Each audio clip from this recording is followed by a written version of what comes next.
hit the gavel the way Stephanie Rawlings-Blake did up in Philadelphia and say, it's begun. The NFL season sort of kind of underway at this point. Luke and I will be out in Owings Mills for all things purple, but we're tidying up some summer business here and certainly going around the country, and the Orioles in first place. I got a guest here who wrote a very interesting piece with maybe some unwittingly Baltimore ties. He is Michael Rand. He is the digital sports senior writer at the Minneapolis Star-Tribune in the Twin Cities area. You can follow his journey out on Twitter, and many do, at Randball. That's Randball. And we welcome you in from the land where Billick has a cabin and the mosquitoes are as big as me. What's going on, man? Not much. How you doing? I'm great, man. I know it's been a weird off season, right? I mean, there's been a lot of tragedy in your area. Whether Prince, obviously, you've lost a basketball executive and coach of the highest order in a horrific way, and now Denny Green this week. And you wrote about Denny Green, and paraphrase a little bit. I haven't read your story, but I'm going to share it for everybody out there. Randball on Twitter is the way to find this thing. I'm associated in every way with Brian Billick, right? But Brian and I came off the boat. Denny was in the other room. They had lost the big kick and the Dirty Birds. I was at the championship game. The next day, Billick's here. He's the coach, and he and I have been sort of associated for 2 decades. The relationship between him and Denny and what Denny built there in Minnesota, I have to think a part of that blueprint was really brought here. And Denny left behind a hell of a legacy in Minnesota, really. Yeah, he did, and especially if you look at that kind of Denny Green coaching tree, which you referenced with Billick. I mean, it wasn't just Brian, obviously, who went on to win a Super Bowl. That staff that he assembled here in the 90s with, Billick, Tony Dungy, Mike Tice goes on to be a head coach later with the Vikings. You had a guy like Tyrone Willingham, who's been a major BCS college coach. That's quite a staff, and it does kind of show the impact Green had on a number of careers and the influence his style, his offensive thinking, his kind of organized approach had on a lot of different coaches. Well, I don't think there's any doubt, and certainly had some talent there. And at the point where Billick and he were together in that special year that that got away, and I felt it, in sitting there in the dome that day. But it really is amazing. 2 decades later, Billick has picked up part of that, brought it here with Ozzie, built one championship, got thrown out. Harbaugh's in, they won another championship here, and the people in Minnesota on that day really believed with a 10-point lead and the fourth quarter ticking, and I remember it all, that they were going to the Super Bowl, maybe winning a Super Bowl. They were the best team in the NFL that year. Kind of hard to argue that, but even 2 decades later, it's unfulfilled promise, right? That they still have in lots of places where they don't win a game like that. Yeah, for sure. I mean, it's fans here are naturally kind of skeptical. You've got the legacy of the 4 Super Bowl losses during the Bud Grant era. You've had other heartbreaking, just missed seasons, and so, right when you get to that point, and you're a 15-1 team, you've got a touchdown lead about to go up 10 with 2 minutes left.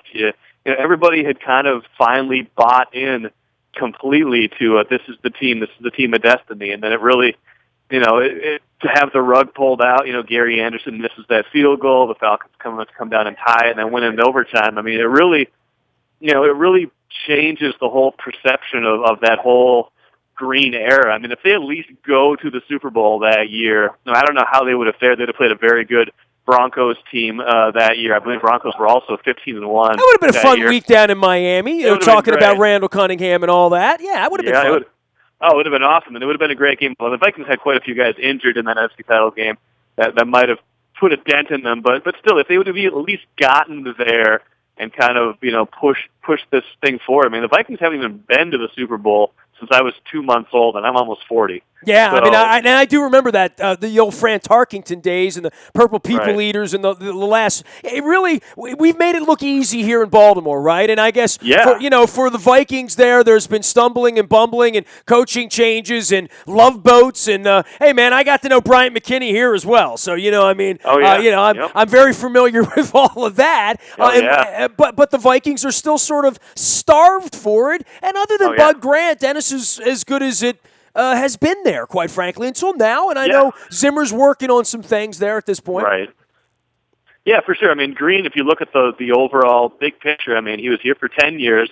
They made the playoffs 8 of those years. You had a lot of playoffs early, but then you get to 97 when they kind of won a miraculous playoff game, kind of set the stage for 98 when everybody kind of started to believe. And that whole 98, 99, 2000 era, where they had teams that were capable of getting to the Super Bowl. You had 2 NFC title game appearances, and I believe they would have played the Ravens in that Super Bowl after the 2000 season. Yeah, they got just annihilated in that game. I mean, the Ravens coaches didn't even watch the tape of the game because the game wasn't like a real game. It was the weirdest game I can ever remember, and I was doubly bummed because I would have been on the Super Bowl travel roster for that game. Dude, I watched that game in the worst place, in the bowels of hell. I was underneath the Oakland Coliseum, waiting for the Ravens and Raiders game, right? Sure. So I watched that game in this little hellhole with a little television in the corner, and there wasn't much of a game to watch. But I mean, I guess you forget how close they've come, and even this year, the outdoor thing and the field. I mean, there have been some near misses, and I guess it is sort of a star-crossed sort of franchise in that way. Oh, for sure. I mean, even you go back to that year where Brett Favre came in and they were, again, lost in overtime in the NFC title game. They've had so much heartbreak, and a lot of that was, kind of part of the Green era. So I think when people think about Green and kind of think about his legacy here, it's a little bit complicated. You kind of take the good with the bad, and it's just it's kind of all over the map. How about this? Maybe I've never said this before. This is a pretty poignant thing. Say, it's not about how many games he won. It was about the couple that he lost, right? I mean, literally, it was those were the games when the light shined. And I find it fascinating with his legacy. And look, Brian's probably going to sit here for half an hour at some point, or I think we're going to be at Greenmount Station having some crab cakes and a couple of beverages in a couple of weeks to talk about it. And I'm kind of waiting for that because I want to sit next to Brian. I don't want to do it. And just talk about the things he brought from Dennis Green that the Ravens are still using probably to this day, even the next coach on, because of the way, as you pointed out, Dennis's organizational skills. And Brian brought a lot of that stuff with him. We're chatting with Michael Rand. He does all things sports, the digital sports senior writer at the Star Tribune out in the Twin Cities. You can follow him at Randball. That's RANDBALL. And 15 years now covering sports out there in the Twin Cities. And look, we're going to come in again with the baseball team this week, right? So we have this weird one-game thing. I thought the Twins were back on their feet, right? I mean, I don't know that Teddy Bridgewater's going to have confetti rain down on him, but I can't bet against it at this point. But the Vikings seem to be, at least going into this particular season, a little bit more of a flavorful pick in that division based on what they did last year and based on what else is going on in the division.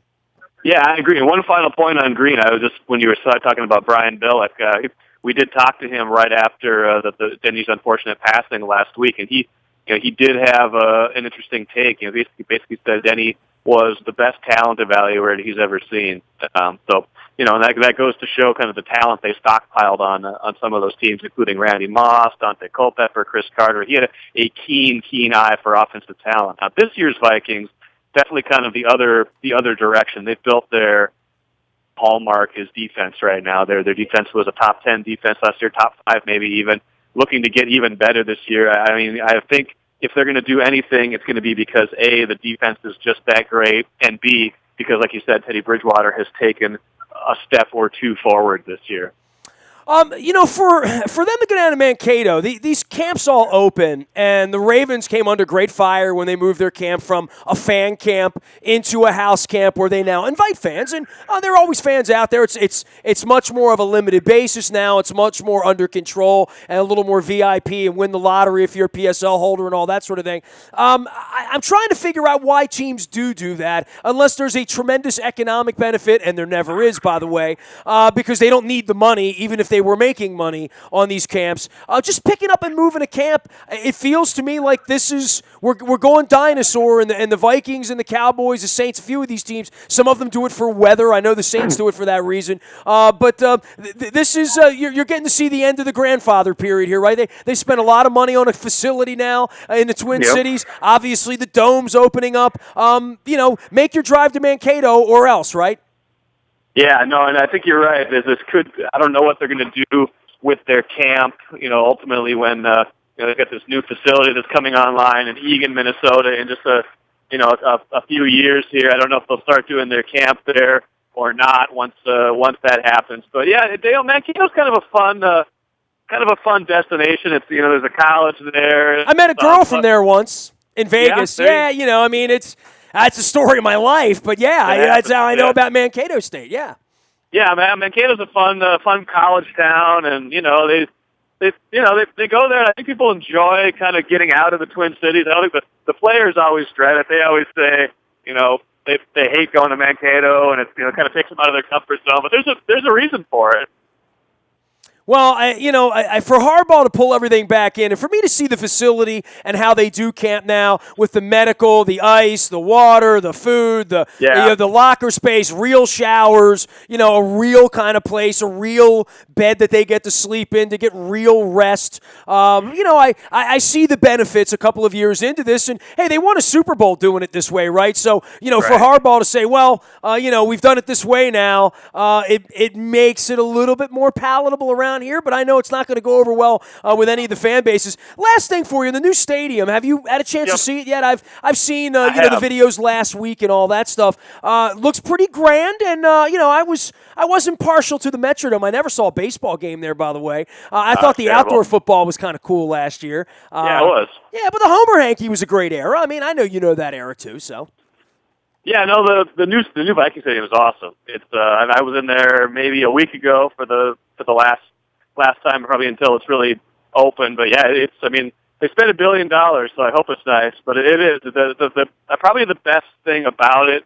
What really stands out to you, aside from the massive scoreboards, is when you're in there. Even though it's an indoor stadium, it doesn't feel like an indoor stadium. There's a lot of natural light in there. A lot of the players have commented on that already, but definitely doesn't feel like you're in an indoor stadium. It certainly doesn't feel like you're in the Metrodome. Even the lighting didn't look all that indoorsy, when I saw it on television. Yeah. And I know it's summertime, and there'll be cloudy days, and certainly for a night game, it'll look more domey, I would think, at that point. But great stuff. I'm looking forward to getting out there. We don't play out there this year, but I'll be out there for the Super Bowl in 18 months, That's and I'm sure you guys are bootstrapping for that. And last but not least, the Orioles coming in for a little cup of coffee here this week. We'll see how that goes. What a wonderful facility, man. Like, I did 30 ballparks in 30 days last year, and Minnesota was day 28, okay? So 28th straight day, I was in a new place, in a new bed, in a new hotel, in a new airport, all of that stuff. And my experience at Target Field, when I tell people say, hey, where should I go? Fenway, here, there.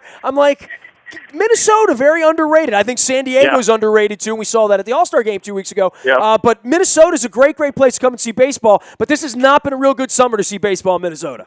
That is for sure. They've kind of gotten themselves together a little bit in the last month here, but it really doesn't change. The season was over after 2 months, which is a major disappointment, especially after they were pretty good last year. I mean, they were in the wild card. They were in the wild card hunt until the final weekend of the season last year. And to go from that to basically irrelevant 2 months into the year is tough. But you're right. Target Field, regardless of how bad the team is, will still be a lure for certain people just because it is such a great park. It's awesome to be outside here in the summer because it's not so awesome to be outside here in the winter. Dude, I wonder if Molitor at some point just thinks to himself, just give me a bat. I could still go hit 280 right now. Probably, Yeah, probably. I mean, I could have 30 doubles and 165 hits if I needed to. I mean, that's the way Molitor rolled. From a civic standpoint, we're talking about Denny Green and talking about legends. In Baltimore, obviously, Cal Ripken's too smart to ever sniff anywhere near the creeps that own the baseball team here. He's never worked for them, although it's always been sort of rumored in the cosmos. I could never see that happening. But I could also see where if Molitor doesn't get the job done, it's very, very difficult to part ways with a legendary cat, right? Once you bring him in. Oh yeah, I would think so. I mean, and I guess the biggest question is, there's going to be a new GM hired here after this year. Terry Ryan fired a week ago. The ownership has said Molitor's job is safe for 2017, but whenever you bring in new leadership, you also expect, they're going to evaluate that differently, and it could be some to some tough decisions down the road. I've always been a big Paul Molitor fan, so I root for the Twins because Paul Molitor's there. On my tour last year, this is kind of fun. On my tour, I went to Milwaukee on maybe day 17, day 18. Jack Harbaugh went with me. He was my celeb that day. We swabbed. We had a great time. But I'm out in the parking lot drinking beers and having brats, and they name their parking lots after players. There's a Gantner lot, there's a Yount lot, there's a Fingers lot, and there's a Molitor lot. And on that day, of course, the Twins were playing in Milwaukee. Half of your state unloaded and drove down to Milwaukee for the game. And I'm thinking to myself, there's a guy in the other, other dugout who's the manager of the other team. What's a parking lot named after him here? Pretty good stuff. Yeah, that is pretty cool. Yeah, he deserves it, man. He was one of the greats, one of the great hitters of all time. Loved him, man. Hey, great having you on, Michael. We'll send everybody out to Rand Ball as well as at Star Tribune to find you out in the Twin Cities. Great having you on. Real nice piece on Denny Green, and I appreciate the time. All right, thanks, man. Take care. You got it. Michael Rand Ball on Twitter. He's the digital sports senior writer at the Minneapolis Star Tribune in the Twin Cities, where they're opening a new ballpark, and you'll see the Orioles play this week. And again, go to Target Field, pick a nice night. Don't go in April, right? But if you go in the summertime to Minneapolis and catch a couple baseball games, I promise you, just get the beer of your choice, the local. And they got these burgers where they put the bacon in the burger. Only the Midwest comes up with those great ideas like that. All right, you can find me, Nasty, at WNST.net. I'm out anywhere the internet is served. Twitter, Facebook, LinkedIn, Instagram, Snapchat, all of that fun stuff. It's there for you. Also, in the Buy a Toyota audio vault 24 hours a day from anywhere in the world. On your mobile device, just bring down that TuneIn Radio app, download that 30 seconds later. Boom, you got instant live WNST. We were also out on the YouTube channel at WNSTV. We're also out on Facebook Live. If you subscribe to my page, you'll grab us. So good stuff. Morning newspaper, 7 a.m. It comes to your email inbox. All brought to you by Planet Fitness. That's news, box scores, standings, highlights, all that good stuff on our website. And last but never least, now that the Ravens have started, breaking news happens first on the WNST text service. That is powered up by our friends at Coons Ford of Security Boulevard. Dennis will be here on Thursday driving you home from 3 until 5. Sign up. You'll get the news first. You'll be the smartest person on your social media thread. And then share and share alike, as I see often on my Facebook page when we do break news. LinkedIn, Facebook, Twitter, Snapchat, Instagram. I think I already said that. Nasty at WNST.net. For complaints, but I especially love the praise. We are WNST.net, AM 1570 at WNST, Towson, Baltimore. And we never stop talking Baltimore sports.